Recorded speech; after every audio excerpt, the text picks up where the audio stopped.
السلام علیکم ورحمۃ اللہ وبرکاتہ۔ رمضان المبارک کی آخری جو رات ہے جس کو لیلۃ الجائزہ انعام کی رات کہا گیا ہے، حدیث پاک میں ابن ماجہ شریف میں روایت موجود ہے۔ حدیث پاک کا خلاصہ اور مفہوم یہ ہے کہ جس نے عیدین کی دونوں راتوں کو عبادت کے لیے جاگ کر گزار دیا، اس کا دل اس دن نہیں مرے گا جس دن سب کے دل مر جائیں گے۔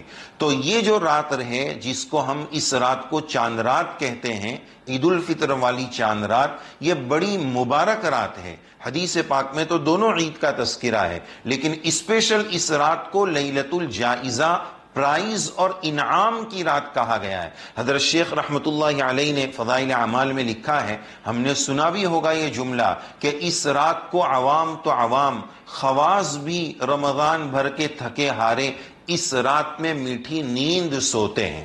تو یہ رات عبادت کی رات ہے، بلکہ شب قدر کے بارے میں تو یہ کہا گیا کہ طاق راتوں میں تلاش کرو، 21، 23، 25، 27، 29، لیکن یہ انعام کی رات ہے، یہ تو فکس ہے، وہ آج ہی کی رات ہے۔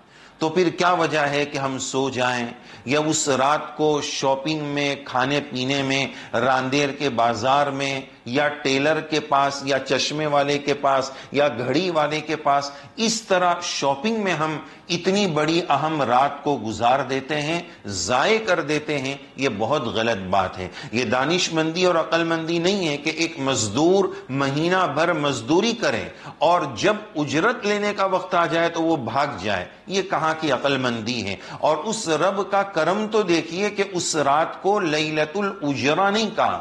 میرے رب کی نوازش اور کرم اتنا زیادہ ہے، اس کی عطا اتنی بڑی ہے کہ یہ تو اجرت کہا جا سکتا تو بھی چلتا کہ یہ اجرت کی رات ہے، کہ جو مہینہ بھر کام کیا ہے اب اس کی اجرت ملے گی، اس کا معاوضہ، اس کی سیلری ملے گی، قوموا مغفورا لکم کا اعلان ہوگا۔ لیکن اس رات کو لیلۃ الاجرہ کے بجائے لیلۃ الجائزہ، یہ پرائز کی رات ہے، انعام کی رات ہے۔ انعام جو ملتا ہے وہ اعزاز ہوتا ہے، وہ ایک قسم کی ڈگری ہوتی ہے، اور وہ کام کے برابر نہیں ہوتا ہے۔ اس میں یہ نہیں دیکھا جاتا ہے کہ کام کے برابر ہے، بلکہ بسا اوقات 5-10 منٹ مقابلے میں کچھ پیش کر دیا، پریزنٹیشن 5-10 منٹ کا ہے، لیکن عمرہ کا سفر مل گیا، گاڑی مل گئی۔